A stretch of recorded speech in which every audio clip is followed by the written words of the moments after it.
स्वागत है आप सभी का कुशल क्लासेस के अंदर। आज हम बात करेंगे +1 कॉमर्स का कॉजेस ऑफ बिजनेस रिस्क। ठीक है ना। As I told you in my last video कि मैंने बताया था कि what is the meaning of business risk and what are the features of business risk. एक बार दोबारा से मैं रिकलेक्ट कर देता हूँ कि बिजनेस रिस्क मीन्स कि it refers to that possibility और प्रोबेबिलिटी टू इनएडुकेट प्रॉफिट और लॉस। ठीक है। लास्ट वीडियो में हमने बताया था कि what is the meaning of business risk क्या है, ड्यू टू अनसर्टेनिटी की बात की थी, may be may not be की बात की थी और उसके फीचर्स को लेके हमने पढ़ा था। ठीक है।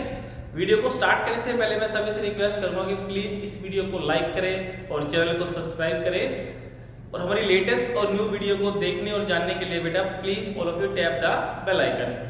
ओके, तो shall we start. Listen please all of you. तो first one, causes of business risk. ठीक है। सबसे पहले हमें पता होना चाहिए कि what is the meaning of causes. Causes का मतलब होता है कारण। किसी भी काम के पीछे कोई भी जब मोटिव होता है, जैसे हम बात करते हैं कि हमने बात की थी बिजनेस रिस्क को लेकर कि बिजनेस के अंदर जो रिस्क होता है, it may be we can say be loss by fire, loss by theft, may be anything, may be economic, may be natural. तो उसके पीछे कारण क्या होते हैं। ठीक है ना। जैसे अभी मैं रिसेंटली बात करूं कि कोविड-19 है, इवन लॉकडाउन हुआ पड़ा है, तो उसकी स्टार्टिंग कहां से थी? द मेन कॉज क्या था इसका? चाइना से, वुहान सिटी से स्टार्ट हुआ। कंट्री क्या थी? चाइना। तो main causes we can say from China. तो as I told you we are going to start कि causes of business risk. Okay, तो let's see causes of business risk. We have 4 causes. How much? We have 4 major causes: natural causes, human causes, economic causes and other causes. Okay, I am repeating my words, please correlate all of you, and this is the most important and appropriate aspect. First unit के अंदर जो हमारा last point है, जो हमारा last topic बनता है 1.4, उसके अंदर सबसे इंपॉर्टेंट टॉपिक माना जाता है ये, क्योंकि हमारे पास केस स्टडीज में पूछता है identify the causes of business risk. तो it may be natural, it may be human, it may be economic, it may be others. तो you should know very well कि what is the meaning of natural causes, what is the meaning of human causes and what is the meaning of economic causes and last and final is other causes. Okay, any doubt? तो start करते हैं। सबसे पहले आपको clear हो गया होगा ना, how many causes are there? Basically we have 4: natural, human, economic and others. This is our last video about first unit. Tomorrow next video में हम बात करेंगे फॉर्म्स ऑफ बिजनेस ऑर्गेनाइजेशन को लेके। This is our second unit. Okay, चलिए start करते हैं। तो नेचुरल मतलब क्या होता है? Natural causes is that type of causes those are direct connect with nature, जिसका नेचर के साथ डायरेक्ट रिलेशन है। एंड यू कैन से कि natural causes is that type of causes which are beyond the power of man. एक word में लिख देता हूं, अनकंट्रोलेबल। Uncontrollable factors. ठीक है, ये मैंने पॉइंट लिखा है अनकंट्रोलेबल, या फिर हम लिख सकते हैं beyond the power of man.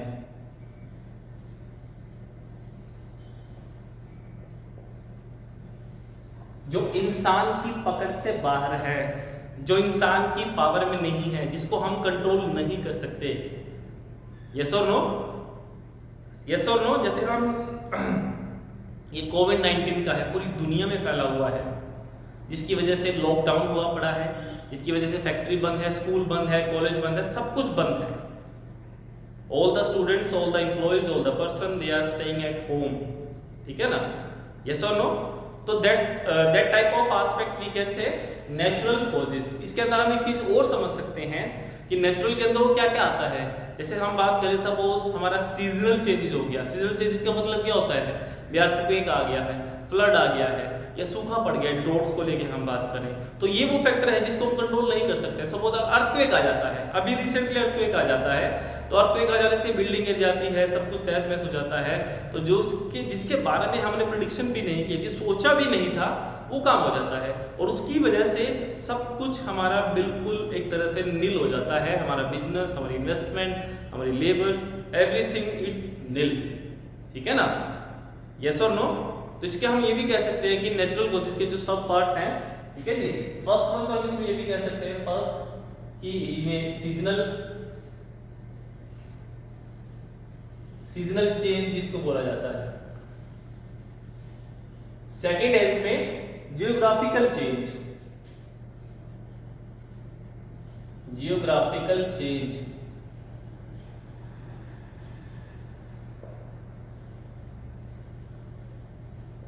ठीक है भाई, सीजनल के अंदर मैंने क्या बताया आपको कि सपोज फ्लड आ जाता है, ठीक है ना। जैसे बहुत सारी हमारे इंडिया में ऐसे स्टेट है, जैसे हम बात करें हिमाचल में, चेरापूंजी में, जहां बारिश बहुत ज़्यादा होती है। तो बारिश ज़्यादा होने की वजह से वहाँ पे का जो स्टैंडर्ड ऑफ लिविंग है, जो वहाँ का जो जल जीवन है, वो नॉर्मल नहीं है।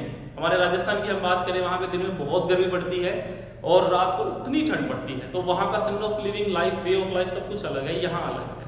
हरियाणा, पंजाब में हम बात करें जनरली, ठीक है ना। तो seasonal change is direct connected which is control, which we can not control, and we can say it's beyond the power of man.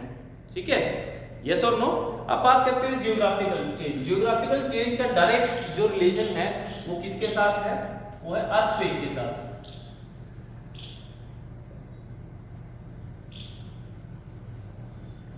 मतलब क्या है कि भूकंप आ जाना, सुनामी, ये सारे ये धरती के नीचे जो प्लेट्स जो स्लिप होती हैं, जिसकी वजह से अर्थक्वेक आता है। इसका कहने का मतलब क्या है कि अर्थक्वेक आ जाने की वजह से अगर सब कुछ तहस नहस हो जाता है और उस तहस नहस से हमारा भी बिजनेस डायरेक्टली अफेक्ट होता है, तो उस तरह के कॉजेज को हम क्या बोलते हैं, जियोग्राफिकल चेंज। ठीक है भाई। नेचुरल कॉजेज के अंदर मैंने क्या बताया कि natural causes is that type of causes which are direct connect our business and we can't control, which is the power beyond the power of man. ठीक है, we can classify two parts. First one is seasonal change, second one is geographical change. Okay, yes or no? Now we will start second, human causes. Human causes सबसे जरूरी है। भूकंप तो पता नहीं आता है या नहीं आता है, लेकिन ये सबसे ज्यादा इफेक्ट करते हैं हमको, ह्यूमन। ठीक है, इसके अंदर हम पढ़ेंगे human causes is that type of causes which are those are arising due to man, due to arising only and only man। ठीक है, कि लोगों की वजह से, एम्प्लॉइज की वजह से, मेंबर्स की वजह से, वर्कर्स की वजह से, due to man those risks are arising is known as human causes, human risk। ठीक है, yes or no? सपोज हम बात करें इसके अंदर, मैं वर्ड लिख देता हूं यहां पे, due to man power.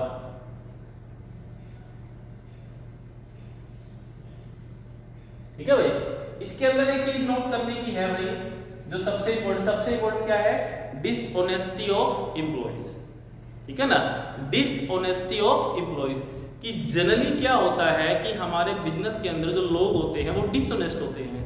Dishonest का मतलब क्या होता है, कामचोर, काम नहीं करते हैं, या सपोज वो उनका जो पर्पस है वो धोखाधड़ी करना है, चोरी करना है। ठीक है, तो इस तरह के भी लोग भी हमारे बिजनेस को, हमारे इन्वेस्टमेंट को, हमें, मैं अपनी बात करूं कि अगर सपोज मेरी फैमिली में लोग डिसऑनेस्ट है, कोई पर्सन है ऐसा, कोई भी है, या सपोज कोई फैमिली में है या कोई पड़ोस में है, नेबर्स है, स्कूल में है, इस तरह का कोई भी पर्सन होगा तो डायरेक्टली वो हमको अफेक्ट करेगा ही करेगा, और वो भी नेगेटिव मैनर में करेगा। ठीक है, तो फर्स्ट हम कह सकते हैं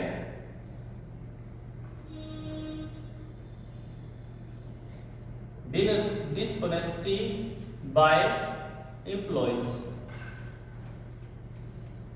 ये तो हमने बात की है डिसऑनेस्टी बाय एम्प्लॉइज की। उसके बाद जो टॉपिक बनता है, हो सकता है कस्टमर भी डिसऑनेस्ट हो सकते हैं, डेफिनेटली हो सकते हैं भाई। जैसे हमने पढ़ा है कि डिसऑनेस्टी बाय कस्टमर के अंदर वो क्या करते हैं, वो चोरी करते हैं। आपने देखा वो भी कुछ लोग ऐसे होते हैं, सामान दुकान में जाते हैं, आजकल तो यूट्यूब पे वायरल भी होता है कि वो गया मॉल के अंदर और उसने चोरी छुपे से कोई सामान पर चोरी कर लिया, या सीसीटीवी फुटेज में नहीं आया, आपने उसकी बिलिंग नहीं दी, ये सारी चीज़ें, वो भी किसका पार्ट बनेगा, डिसऑनेस्टी बाय कस्टमर। ठीक है ना, कि रिटेलर का ध्यान इधर उधर हुआ और आपने चुपचाप एक चीज़ अपने पॉकेट में डाल लिया, कोई सामान डाल लिया, या किसी भी तरह की ऐसी कोई भी एक्टिविटी जो हमें नहीं करनी चाहिए, उसको हम क्या बोलेंगे, डिसऑनेस्टी बाय कस्टमर्स। ठीक है, और वैसे भी एक बेसिक सा मोटो याद रखना कि ह्यूमन को हमेशा ऑनेस्टी होना चाहिए। जब तक हम ऑनेस्ट नहीं रहेंगे तब तक कुछ भी नहीं हो पाएगा, ठीक है। तो सेकंड का गिवन जो पार्ट होगा इसमें उसको हम बोलेंगे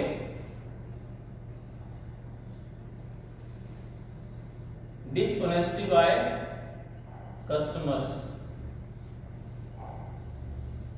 ठीक है भाई। और इसके अंदर जो ये सेकंड पॉइंट है इसका and this is third point, इसमें एक पॉइंट और आता है स्ट्राइक एंड लॉकआउट्स। एक चीज मैं आपको याद दिलाता हूं, 2011 की बात है, क्या हुआ गुड़गांव जो गुरुग्राम हरियाणा में है, मानेसर के अंदर एक दो लोगों में किसी बात को लेके डिस्प्यूट हो गया। डिस्प्यूट इतना हो गया कि आपस में इवन झगड़ा हो गया, काफ़ी दिक्कतें हुई और इतना वो बढ़ते बढ़ते बढ़ते इतना बढ़ गया, इतने मतलब लार्ज लेवल पे हो गया कि पूरी कंपनी, इवन जो वहाँ जो प्लांट था मानेसर प्लांट, जहाँ पे इवन मारुति का जो प्लांट लगा हुआ है जहाँ मैन्युफैक्चरिंग की जाती है, वहाँ पे उसको लॉकआउट किया गया। 3 महीने वो बंद रही, जिसकी वजह से क्या था कि क्योंकि वो क्या था कि आपस में लोगों को झगड़ा हो गया, ठीक है ना। और एक बात और है, कई बार ये भी होता है कि सपोज अगर एम्प्लॉयज़ को टाइम पे बोनस ना दिया जाए या उनकी टाइम पे पेमेंट ना की जाए रेम्यूनरेशन को लेकर, सैलरी को लेकर, तो वो क्या कर देते हैं, स्ट्राइक कर देते हैं। स्ट्राइक मतलब हड़ताल, काम नहीं करते भाई। हमारे यहाँ पे तो ऐसे ही होता है ना, जापान की बात करें या किसी अदर कंट्री की बात करें, वहाँ कुछ और सिस्टम है, हमारे यहाँ पे कुछ और है। मैंने इवन 12th में मेरी वीडियो है एक साइंटिफिक मैनेजमेंट के ऊपर, जिसको बोलते हैं पैटर्नलिस्टिक स्टाइल ऑफ मैनेजमेंट। वो कुछ और चीज़ है, हमारे यहाँ पे चीज़ें उलट जाती हैं। हमारे यहाँ पे जो लोग काम नहीं करते, स्ट्राइक कैसे करते हैं, हम काम नहीं करेंगे, तो वो चीज़ें भी हमको कहीं ना कहीं अफेक्ट करती हैं। अगर लेबर ही काम नहीं करेगी तो फिर सारी चीज़ें हमारी बंद हो जाएगी। डेफिनेटली हम कह सकते हैं मशीनें कैसे चलेंगी, हमारा टारगेट कैसे अचीव होगा। थर्ड पॉइंट के अंदर हम बात करेंगे स्ट्राइक एंड लॉकआउट को लेकर। लॉकआउट का मतलब क्या होता है, बंद हो जाना बिल्कुल। स्ट्राइक का मतलब क्या है कि कुछ देर के लिए, 1 दिन के लिए, 2 दिन के लिए। लॉकआउट मतलब बिल्कुल ताला लगा दे, लोग हम काम ही नहीं करेंगे 6 महीने, 2 महीने, 1 महीने के लिए, जब भी हम बात करें तो वो ज़्यादा खतरनाक है, वो चीज़ें ज़्यादा खतरनाक है, ठीक है, ओके। अब थर्ड पॉइंट के अंदर हम बात करते हैं इकोनॉमिक कॉजेज को लेकर। जो थर्ड जो हमारा कॉजेज है, the name of causes is economic causes, ठीक है भाई। देखो ध्यान से सुनो मेरी बात। इकोनॉमिक कॉजेज, इकोनॉमिक जो वर्ड है ना, उसका डायरेक्ट कनेक्शन यहाँ पर मार्केट से है। मैंने यहाँ पे स्पेस थोड़ा ले लिया था इसी वजह से, क्योंकि आप यहाँ पे लिख सकते हो it's refer to market causes, ठीक है। इकोनॉमिक, मैं मानता हूं भी इकोनॉमिक वर्ड हम ब्रॉडली कंसीडर करते हैं। इकोनॉमिक एक्टिविटीज हमने पढ़ा है और इकोनॉमिक एक्टिविटीज के अंदर बिजनेस, प्रोफेशन, एम्प्लॉयमेंट सब पढ़ा है। लेकिन बेटा यहाँ पे जो चीज हम कंसीडर कर रहे हैं, इकोनॉमिक का मतलब यहाँ मार्केट है। क्या है, मार्केट। और मार्केट के अंदर क्या होता है, जो गुड्स और सर्विस के प्राइस होते हैं वो अप एंड डाउन होते हैं। क्या होते हैं, अप एंड डाउन, ठीक है। तो आप ये कह सकते हो कि in that case those causes, those risks are arising due to market reaction. Due to market reaction is known as economic causes. या state of market भी हम कह सकते हैं कि मार्केट की वजह से, इकोनॉमिक की वजह से अगर हमारे बिजनेस को किसी भी तरह का रिस्क फेस करना पड़ रहा है तो इज नोन एज, बेटा उसको हम क्या बोलेंगे, मार्केट और इकोनॉमिक कॉजेस, ठीक है। यस और नो। जैसे मैं आपके सामने एग्जांपल की बात करूं, अगर सबसे पहले इसमें हम कंसीडर करते हैं चेंज इन प्राइस। सबसे पहले क्या होता है, चेंज इन प्राइस। देखो मैं आपको इकोनॉमिक्स की टर्म्स में बताऊं, अगर इकोनॉमिक्स में क्या होता है कि जब भी किसी गुड्स के प्राइस इंक्रीज होते हैं तो डेफिनेटली उस प्रोडक्ट के प्राइस क्या हो जाते हैं, decrease due to any reason. वो लॉ ऑफ डिमांड आपने पढ़ा होगा ना कि when another factor is constant, price increase, demand decrease, when the price decrease, demand increase. ऐसा होता है, नहीं होता। और वैसे भी प्राइस जो है वो एक इंडिपेंडेंट फैक्टर होता है। किसी भी हम दुकान पे जाते हैं तो सबसे पहले क्या बोलते हैं, चीज देखने के बाद कि सर इसका प्राइस क्या है।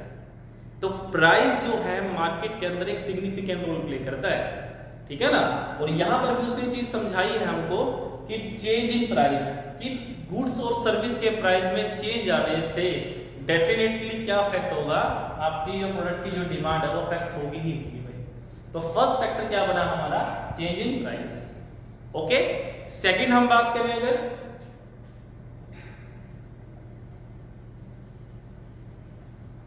Change in fashion. लो भाई, आजकल ये वर्ड भी बहुत फेमस है, फैशन ट्रेंड जिसको हम बोलते हैं। होता क्या है कि मार्केट में कोई नई चीज एंटर जब करती है तो हर कोई उसको परचेज करने के बारे में सोचता है, उसको परचेज करता है। उसके बाद क्या होता है, कोई नई चीज़ आती है, फिर हम पुरानी चीज़ को छोड़ के नई चीज़ के बारे में सोचते हैं, उसको परचेज करने के लिए सोचते हैं, उसको कंज्यूम करने के बारे में सोचते हैं। ठीक है, आज मैं आपके सामने मोबाइल एंड्रॉयड फ़ोन यूज़ कर रहा हूँ, लेकिन जब मैं स्टूडेंट था, रिमेंबर मुझे याद है इवन 10th क्लास में, तो हमारे आसपास में किसी के पास फ़ोन तक नहीं था, कीपैड का फ़ोन भी नहीं था। लेकिन आज हम देखें, आज हर घर में एक फ़ोन है। ये सब क्या है, ये चीज़ें जो है वो डेफिनेटली वो चेंज हो रही हैं, वो मार्केट के हिसाब से है। आज हर घर में क्या है, एलईडी है। पहले स्टार्टिंग में क्या थे, ब्लैक एंड वाइट टीवी आए, तो चेंज हो गई, फिर उसके बाद और फैशन में चेंज आ गया। ब्लैक एंड वाइट के बाद फिर कलर्ड आ गए, कलर्ड के बाद फिर क्या आया, एलईडी स्मार्ट टीवी आया, उसके बाद तो बहुत कुछ है। आज हम बात करें अगर 4th जनरेशन यूज़ कर रहे हैं 4G, उससे पहले क्या था 3G था, उससे पहले 2G, उससे पहले 1G था। तो ये एक्चुअल में हो क्या रहा है बेटा, ये सब कुछ चेंज इन फैशन है, ठीक है ना। और फैशन में चेंज आने से हमारी लाइफ में चेंज आ जाता है। आज हर कोई सिस्टम के साथ चलना पसंद करता है, टाइम के साथ चलना पसंद करता है, और मार्केट का रूल भी है, यू हैव टू अपडेट। अगर अपडेट नहीं रहोगे तो मार्केट से आप बाहर हो जाओगे, डेफिनेटली ऐसा होगा। तो सेकंड पॉइंट के अंदर हम बात करें अगर, वो है क्या, कि चेंज इन फैशन, आपके फैशन में चेंज आना, ठीक है ना। अब मान लेते हैं सपोज आप तो किसी और चीज को बना रहे थे, मान लेते सपोज हम बात करें जींस को लेकर, हर साल नया फैशन आता है जींस के अंदर, कभी क्रॉस पॉकेट आती है, कभी यू शेप में आ जाता है, कभी कुछ आ जाता है, कभी कुछ आ जाता है। तो बिजनेस के लिए वो एक तरह से क्या है, रिस्क है। अब मान लेते हैं भी आपने प्लानिंग की थी कुछ और, मार्केट में कुछ और चेंज आ गया है। जैसे मास्क और सैनिटाइजर की बात करें, जब कोविड-19 नहीं था तो मास्क और सैनिटाइजर को कोई पूछने वाला नहीं था, लेकिन जब कोविड-19 हुआ, लॉकडाउन हुआ, तो इनकी वैल्यू ऑटोमेटिकली क्या हो गई, इंक्रीज, ठीक है ना। तो this is the main effect. तो इसको हम बोलेंगे change in fashion. Third point याद रखना, थर्ड के अंदर हम पढ़ेंगे कॉम्पिटिटर्स।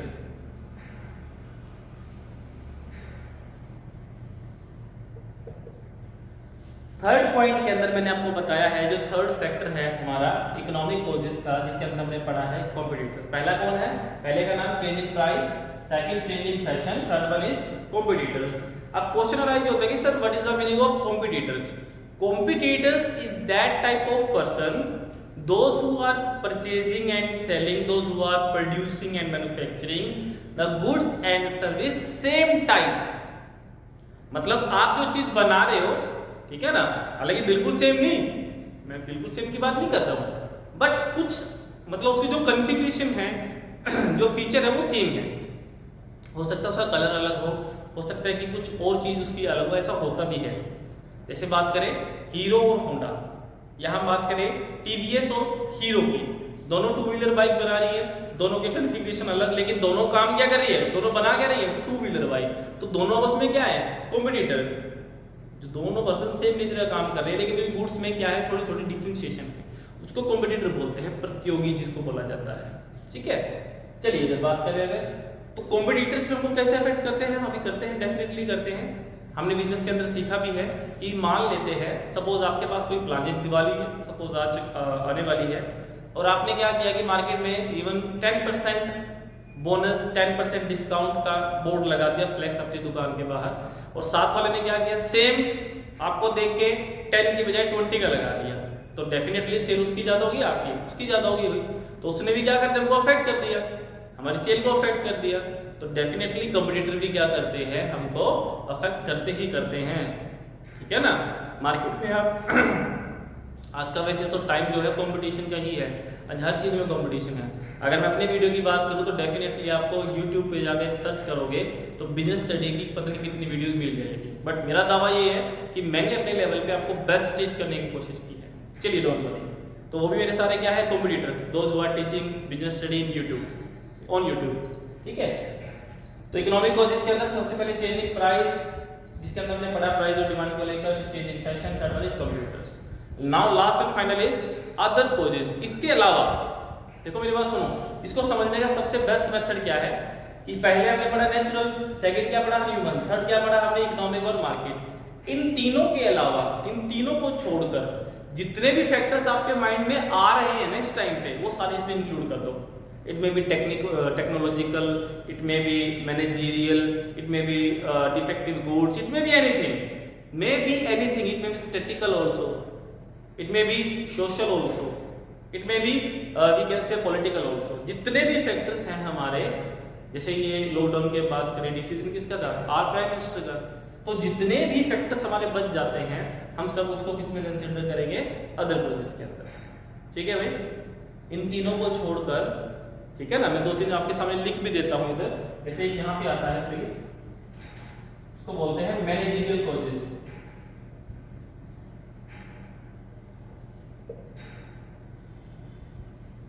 देखो मैनेजरियल कॉजेस का मतलब क्या है, इसका डायरेक्ट कनेक्शन इसके मैनेजर के साथ है कि मैनेजर की प्लानिंग ही गलत थी, मैनेजर की प्रेडिक्शन गलत हो गई, जिसकी वजह से आपकी सारा इन्वेस्टमेंट जीरो हो गया। ये सपोज जिस टेक्निक का आप यूज कर रहे थे वो आउट ऑफ एक्सपायरी हो चुका था, वो मार्केट से आउटडेटेड है, तो थर्ड सेकंड को मैं यहाँ लिख देता हूँ टेक्नोलॉजिकल, ठीक है।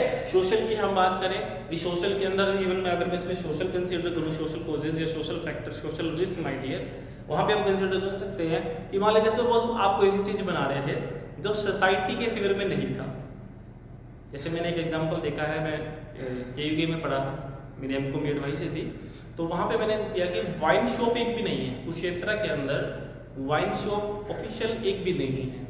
क्यों नहीं है? क्योंकि कुरुक्षेत्र जो है एक वो तीर्थ स्थल है, श्रद्धालुओं के लिए है, तो वहाँ पे ऐसी चीजें बेचना दंडनीय अपराध है, प्रोहिबिटेड है, ठीक है। अगर आप ऐसा कोई काम करोगे डेफिनेटली फिर आपको इवन फाइन पे करना पड़ेगा या कर ही नहीं सकते। तो इस तरह की सारी चीजें, इस तरह के सारे फैक्टर्स को हम किस में कंसीडर करेंगे, ठीक है ना, ठीक है, ओके। चलिए फिनिश करते हैं, ठीक है जी, लास्ट वीडियोस, ठीक है। इवन मैं जो बता रहा था आपको, अभी हमने पढ़ा क्या है, मेरी लास्ट वीडियो होने वाली है फिनिश। तो बेसिकली नेचुरल कॉजेस पढ़ा है हमने, ह्यूमन कॉजेस पढ़ा है, इकोनॉमिक कॉजेस पढ़ा है और अदर कॉजेस पढ़ा है। उसमें कोई डाउट हो तो बताइए। एक नेचुरल में हमने पढ़ा है, अनकंट्रोलेबल फैक्टर है, beyond the power of man है, सीजनल चेंजेस है, जियोग्राफिकल चेंजेस है। ह्यूमन कॉजेस के अंदर due to man power, dishonesty by employees, dishonesty by customer, strike and lockout. Economic causes के अंदर चेंज इन प्राइस और change in fashion and competitors. Other causes के अंदर managerial causes और managers, okay, ठीक है। एक बार फिर से सभी को रिमाइंड कराऊंगा, प्लीज इस वीडियो को लाइक करें, सब्सक्राइब करें, और जितना आप मुझे लाइक करोगे, सब्सक्राइब करोगे, कमेंट करोगे, उतना मैं लेटेस्ट और अच्छी सी वीडियो बनाने के लिए मोटिवेट हो जाऊंगा, ठीक है। Thank you all of you, ठीक है।